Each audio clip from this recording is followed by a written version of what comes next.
Without us, without the United States, there would be no Israel. Without me, there would be no Israel, because no other president was willing to do what I did. Okay, President Trump, you know how much we love you. And you probably will go down in history as one of the greatest friends of the Jewish people, right up there with Alexander the Great. But you made a small mistake. God gave you the privilege of being a defender of Israel.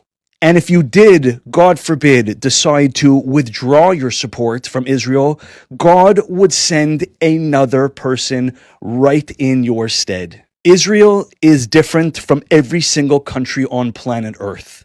Every other country is up for grabs, except for Israel. Why? Because it belongs to God. And God created the world. And He decided to give it to the Jewish people.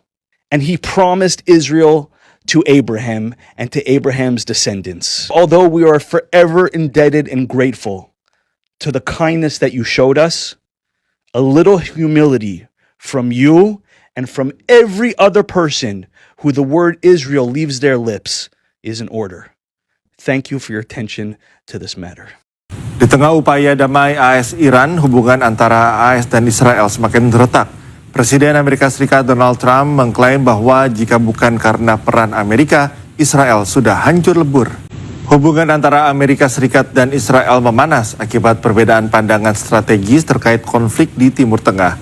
Ketegangan kian terlihat saat Presiden Amerika disebut menolak memberikan akses dokumen nota kesepahaman atau MOU dengan Iran kepada pihak Israel. Presiden AS Donald Trump dilaporkan berselisih dengan Perdana Menteri Israel Benjamin Netanyahu terhadap strategi AS menghadapi Iran dan Lebanon. We have a little dispute over Lebanon. I say you can do a little softer touch, Bibi. You don't have to knock down a building every time somebody walks into it that's from Hezbollah. But it's been an amazing partnership. But he will say, we're the big partner and he's the very small partner, and that's true. לגבי היחסים שלי עם הנשיא טראמפ, שזה בעצם השאלה ששאלת, בארצות הברית אומרים שהנשיא טראמפ עושה כל מה שאני מבקש, ובארץ אומרים הפוך, שאני עושה כל מה שהוא מבקש. אז זה לא נכון, וזה לא נכון. זה יחסים של שותפים. איראן רצתה שאנחנו ניסוג משם, זה לא קרה. אתה יודע למה זה לא קרה? בין השאר? משום שעמדתי מאוד מאוד איתן. הייתי מאוד מאוד נחרץ בדבר הזה, ואני חושב שידידינו האמריקנים מכבדים את הנחרצות ואת העמידה האיתנה הזאת. Not going to be nuked. It's very simple. I told Bibi, your biggest risk was that they drop a nuclear weapon into the middle of Israel. They'd only need one, and there would be no more Israel. Think of it, baby. You got the best, the most important thing that you were asking for. So we'll be working on a parallel effort with the Gulf nations to address non-nuclear issues, such as the conventional ballistic missiles, which we'll be talking about, and support. I mean, they have to have some because other people have some. You got to have some. Somebody said you shouldn't give them one. I mean, I have guys. I like some of these guys. But I don't think they're smart. Sir, you shouldn't let them have any missile. I said, well, what am I going to do? Am I going to let Saudi Arabia have missiles, but they can't have them? Yes, sir. It doesn't work that way, you know? It doesn't work that way. And missiles aren't the problem. Missiles they hurt a little location, but they don't blow up the planet. I say to the leaders of the world, no amount of pressure, no decision by any international forum will stop Israel from defending itself. As the Prime Minister of Israel, the one and only Jewish state, I pledge here today from Jerusalem on this Holocaust Remembrance Day, if Israel is forced to stand alone, Israel will stand alone. Ini saya hanya menanggapi orang-orang yang terlalu barbar dengan Israel. Israel kini merupakan negara haram yang paling tidak disukai di dunia berdasarkan tinjauan pelbagai negara. Yang pertama, saya tidak berbicara untuk menyinggung agama lain, melainkan saya berbicara sesuai kepercayaan saya dan pengetahuan saya tentang Israel. Israel adalah bangsa yang kecil di antara bangsa-bangsa, namun dipilih untuk menjadi pemenang dan bukan dirancang untuk bisa dipunahkan. Bukan karena jumlahnya yang besar lalu dia bisa menang dalam pertempuran, melainkan karena kehendak Tuhannya yang berdaulat atas Israel. Oleh sebab itu, meskipun menghadapi berbagai tantangan, peperangan, dan banyak negara yang berupaya untuk memusnahkannya, Israel akan tetap bertahan karena Tuhannya sendiri yang menjadi pelindungnya. Sebab firman Tuhan dalam Alkitab berkata, tidak ada senjata yang ditempa terhadap engkau yang akan berhasil, dan setiap rencana yang bangkit untuk melawan Israel akan dipatahkan.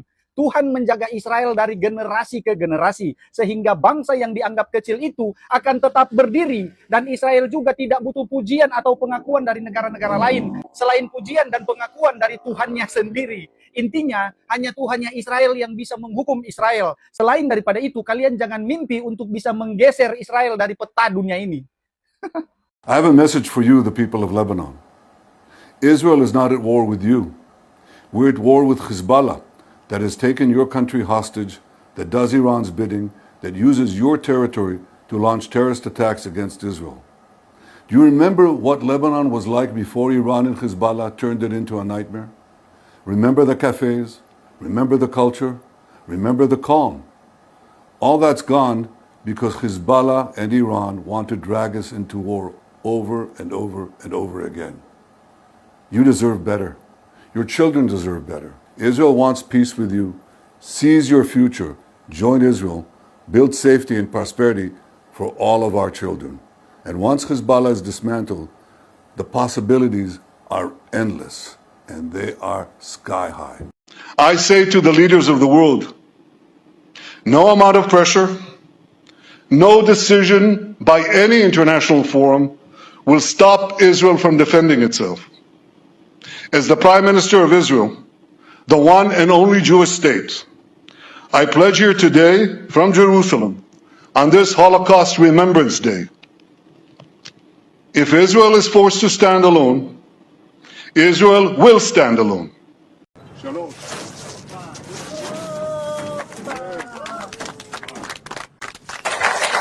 עם ישראל חזר הביתה, ועם ישראל יישאר כאן לנצח.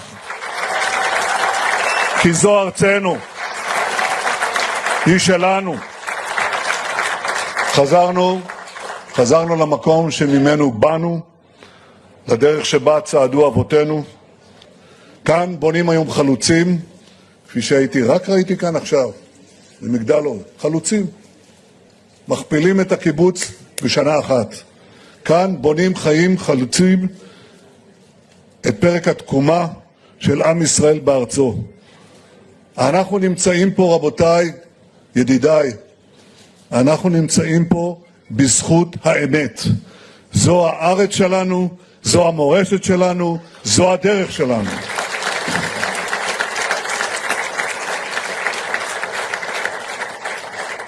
לאורך הדורות ידע עמנו, כפי שיודעת הדרך הזאת, עליות ומורדות.